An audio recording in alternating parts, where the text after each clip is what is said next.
finding a way to win. Really great defensive effort. I thought the offensive line and Benny and tight ends and just showed a lot of guts and determination and physicality to get the ball in the end zone, score that the game-winning touchdown. But there's obviously quite a few things we need to improve on, and we're excited to get back to work here this week and get better. We need to improve as we go this week and go play Missouri on the road. Mark, as you guys move forward this season, what are some of the things, or how is it that you're addressing the passing game? Yeah, we need to address it in a lot of areas, from what we're doing to set them up for success and set the team up for success. So it always, it'll start with us and the coaching and what we're doing, the position we're putting them in to be successful, and also, getting the quarterback to pull the pin and to make accurate throws and to trust himself. He has done that this year. He has been successful. He's put us in a position to get to the spot we're in right now. But he's also not played his best the past couple games. So we have to look at that, and that's all of our responsibility. It always is, starting with the coaching staff, and certainly Terry will take his part, and on down to the protection and the receivers and so on. We're always in this together. It's never any one person's fault, but certainly we need to play better at that position. Do you think, you talk about just pulling it in, is that a confidence issue? I don't know. I don't think so. I talked to Terry today before this, and he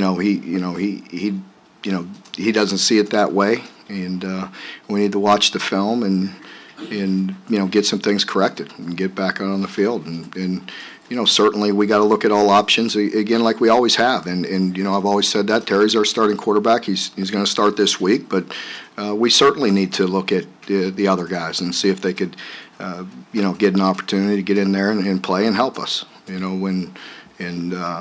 So we'll have a plan, and we'll work Gunnar pretty extensively this week and have him ready to play as well. Josh Pascal was working with Coach Ed. Yeah. Is he getting close to actually being able to play?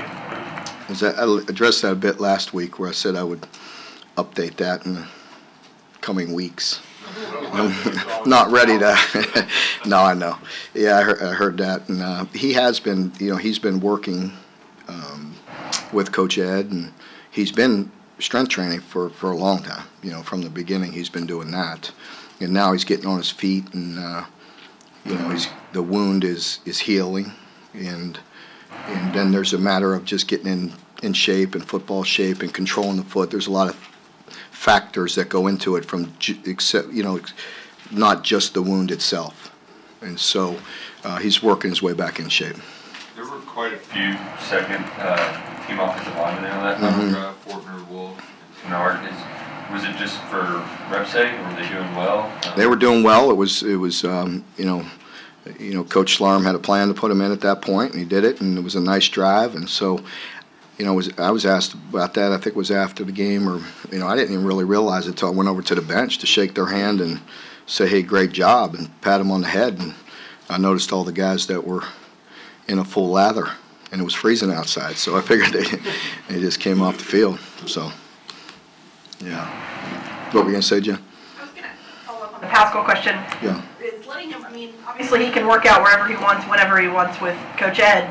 Was there something about kind of a reward to get him back on the field again? Was there a reason they did that before the game? He wanted to go on the road with us. He always wants to be involved. He's an unbelievable player. He affects people in a positive way. We had room. I was going to bring him to Texas A&M, and he actually got a little bit sick. He had just touch of the flu or a little cold, so we just thought to keep him home and continue his rehab. But he traveled with us, to the team hotel here this past week, and he's around, and so he's just working his way back into the fold. Terry and Kennard, he's played 3 games now. Is that still where you're waiting for that 4th game? We'll see what happens this week. I haven't gotten that far because of Nasir. We'll see where Nasir's at and who's playing well. Make that decision here as we go. Mark, your secondary's playing as well as anybody in the country. I mean, these are the same guys that you've had for the last 2 years. Other than experience, what's different this year? Well, I think the team, team defense, and you've heard me mention that in the past. Just like it's not always on the quarterback or always on the receivers, it all fits together with what you're doing. Defensively, the same thing. Getting them in predictable pass helps. Getting them behind the chains helps. So that starts with a physical offensive or defensive line. It also helps with pressure on the quarterback. It always helps the secondary. Certainly the secondary is playing much better. And I think those guys, the experience is a big piece of it. And their desire and want to do the little things and to work hard, all year to put themselves in a position, when it counts. And, they're doing some really good things. We'll certainly be challenged this week, obviously, with Missouri and what they're doing, the way they throw the ball around, and that's a very good football team. Devontae Robinson was in those positions a lot more on Saturday. Why was he out there more than we feel like normal, and where's he done to kind of prove himself? Yeah, he's been steady. There's always a balance with some of the guys. Some of our older guys can play multiple spots very easily, and then some of the other guys need some reps. So we like to have a Mike at nickel, but D-Rob has been playing some very good football. So normally it's the strong safety and the nickel are on the same side. So what they're doing, there's a lot of carryover. So he was playing the free, but he also plays nickel. So you probably make no sense what I just talked about right there. So, but just we felt like at this point in time, he was the fifth or sixth. You always got the three corners who I look at as starters, and then if you just look at your nickel, you take your top five, and we just felt like it was time to really get him on the field for significant steps. And we needed to throw him out there and put him in a pressure situation, and I really loved the way he played. He was, for our team, he was one of the guys that was nominated for Player of the Game within our building, and he was honorable mention, but did some really good things. How significant is that for him to have a game like that before Missouri? It's significant. It's good. All hands on deck because of the pace that they play at, how they throw it around, the speed which they have. So you need a lot of guys. You need a lot of bodies, and I've had confidence in D-Rob for some time, and that's why you've heard me say it in here before. You never want to see somebody go down. You don't want to see, but it's always next man up, and he's a guy when he's ready to play, he's going to play well. What impresses you the most about Drew Lock? Experience, talent. He sees the field, gets rid of the ball so quick, has such a strong arm. He's a very good football player. They were there now. Has there been much of a change to what they did last year? Not a lot. I mean, even last year I always felt like with as talented as he is and the receivers and the speed which they play, they're unbelievably talented tight end. I even felt that way last year, and it's certainly that way this year. That you better be very, very conscious of their running game, because they put a lot of pressure on you with their running game, and their backs are very, very talented, and that sets up their RPO game and gives them some space to throw the football. So, I felt that way a year ago. I certainly feel that way right now. That they're more physical than people give them credit for. They're really talented in running the ball, and it puts a lot of pressure on your secondary. And once again, you've heard me talk about that many times. When you're defending somebody, if they have balance, it puts a lot of stress on you because you have to play with numbers in the run game, which gives them opportunity for big plays in the pass game. And they have the ability. He with the quarterback, with the talent that he has and the speed that they have, to put a lot of pressure on you. Do you expect Cash to be good to go this weekend? I do. He should be back. He's day to day right now. He had to get a little procedure done this morning on his hand, and he'll be back. He'll probably be in some form of a club or cast, so that'll not be fun for him, but he'll be back out there. He really played a good football game this past week. He did a really good job, played very good this past Saturday. How big a hindrance is when you have kind of a club as a defender? It certainly looks awkward, so it definitely affects you a little bit, with tackling and things of that nature. So, but he'll have to deal with it. He will. Mark, when we talk to the players, they always say the right thing. They're focused on the next game. It's one game at a time. And yet the fan base is kind of going crazy. They're talking SEC championship game in Atlanta, and you've got these ball representatives walking around in suits. How do you, as a head coach, deal with all those distractions? Yeah, it's, really is not hard for me, and it should not be hard for our team to have unbelievable focus today to get a lot of things fixed from this past Saturday and to get 100% attention on Missouri. I think you'd have to be a moron to not realize the threat that you're going to go up against with Missouri. They're a very good football team who I have a lot of respect for, and I really think Barry's done a great job. And one thing I really notice and admire about his football team is they play hard, they play tough, they're motivated, and they're hungry. And it's a very good football team, and so it should not be hard, to have all of our attention with everybody within our building. So with the fan, I don't mean that comment condescending to outside of our building. I don't really care what anybody thinks. You know what I mean? And I say that in a good way, not like a negative way. I mean, it doesn't matter, and doesn't affect us. And I'm glad people are excited. I mean it more that way, but that doesn't affect us or our team. We have a lot to do, and we have a mature football team, so they should be 100% locked in on Missouri. So I don't think that'll be an issue. At least it better not be. We got a lot to do. Yeah, you're good. As far as Terry goes, you only had 9 pass attempts with the end. That seems like an obvious, reason for that. Does Terry check down into runs at points? Is that something he's doing and not throwing the ball? No, but there was times when he could have thrown the ball and didn't, and so that's where that needs to be fixed, and so that I can't defend, and so what we do and how, who we are and our identity and how we win football games is going to be up to us, and what we decide is best to put us in a situation to win. But also there's an obligation to play the game and to run the plays that are there. And so, there were some opportunities that we didn't throw the ball that we need to get fixed, but we will. I have confidence that we will. And Terry has done that, and he's played winning football for us and put us in a position to win a lot of games. And we greatly appreciate that, and he'll continue to do that. And he will start, but once again, I also owe an obligation to the rest of our team to put us in a position to win, and so you have to have other guys ready to go. Anna had a really big play toward the end of the game. Is he fully back to healthy? And when did that happen, and what are you seeing from him now? He is. He's just been getting back. He's such a big guy, and he puts a lot of stress on that with the ankle. It's bothered him some, and that hurts his conditioning. It hurts a lot of things, just the power that he plays with, but he is getting back to full strength, and we need him to. So he'll be back in there in the fold, full strength here this week.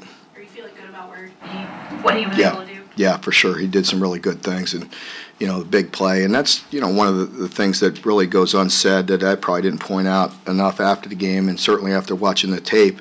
One of the big reasons we won that game is because we won critical situations. We were very, very efficient on third down, both sides of the ball. We were efficient in the red zone, and we were efficient in 2 minutes.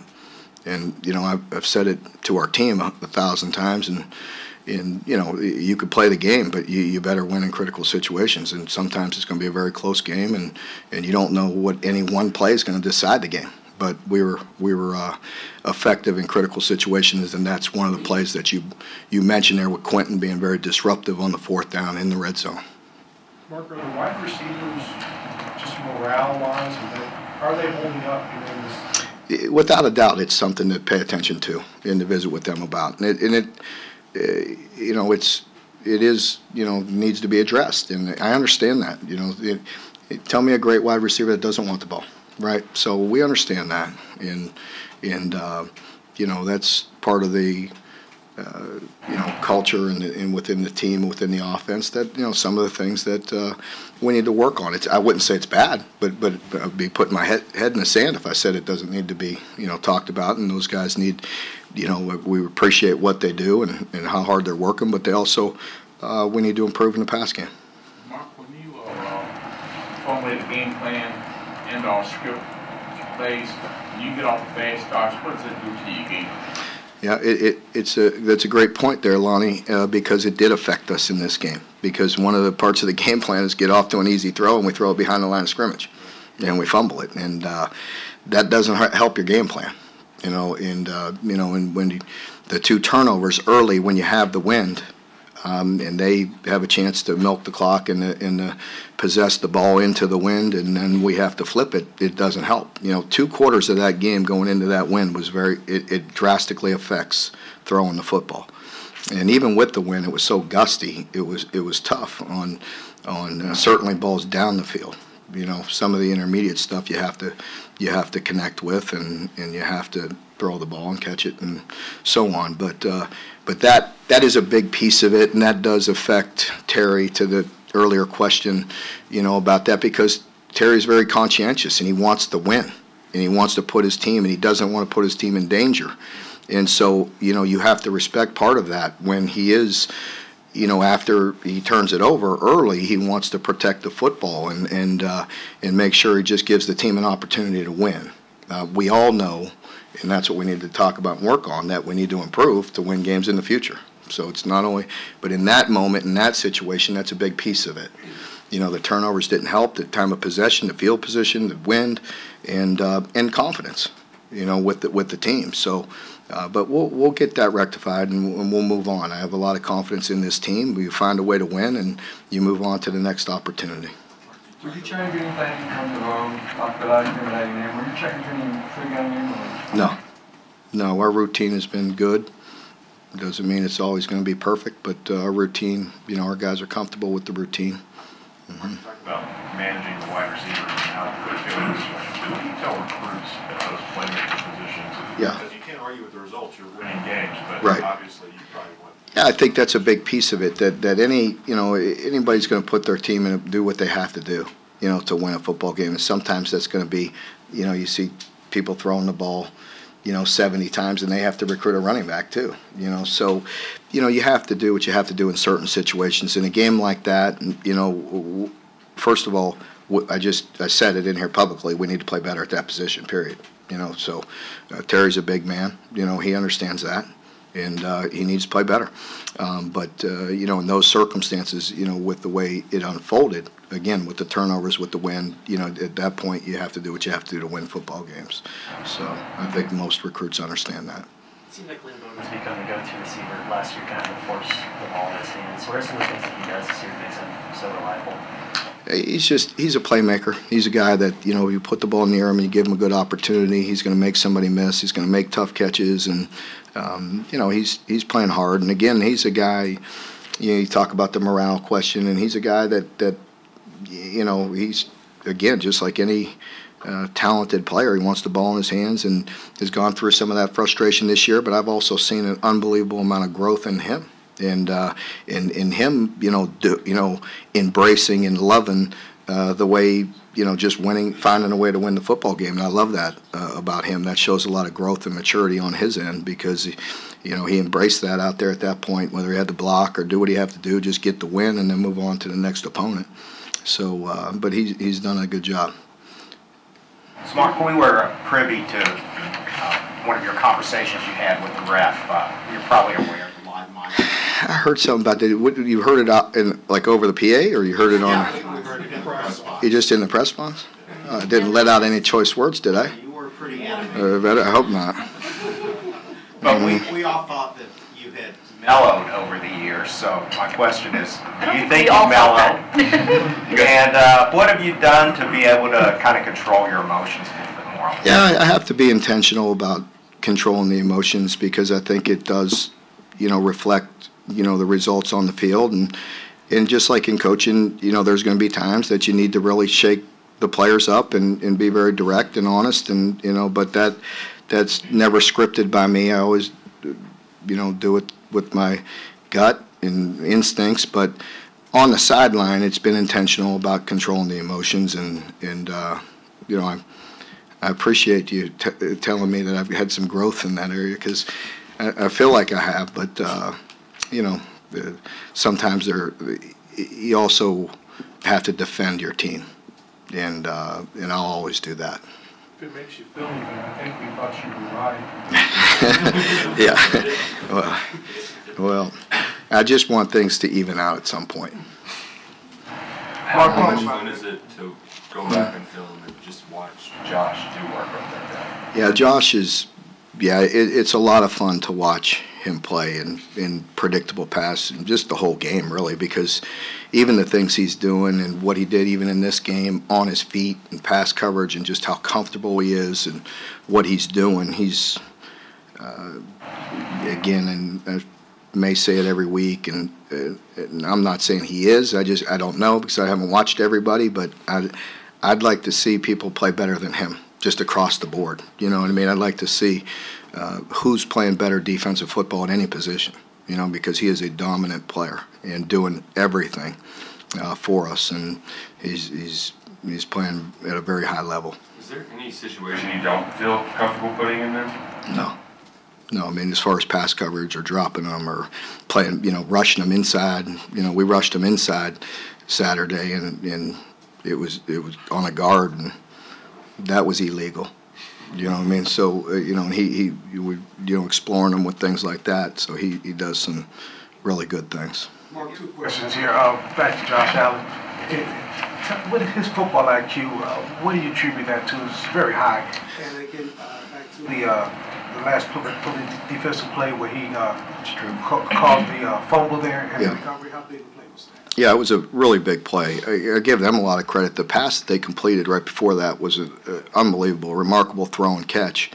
But that's what gives you confidence in that situation. As I mentioned after the game, I thought we were very close to hitting that 3rd down, with Benny's run and icing it that way. But it gives you confidence to punt the ball away and play defense because you have an experienced secondary that's playing at a high level, and you got Josh, that's a dominant pass rusher that's very disruptive. And not only the strip, but the sack earlier in that possession. I think Boogie got it, but Josh was very disruptive on that play as well.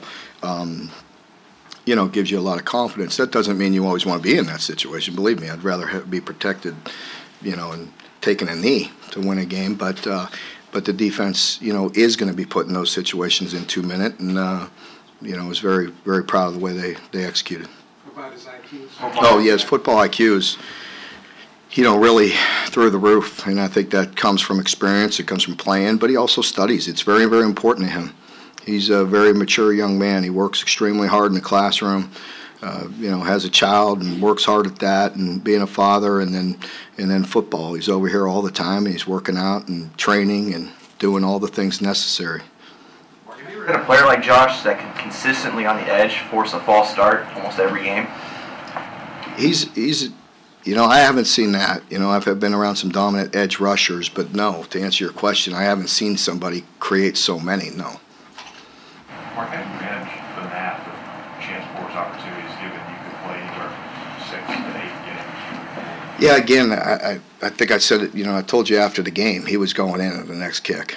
So, I mean, once again, it's, Miles was a starter. I believed in him, and, I still do, but he was going in the kick.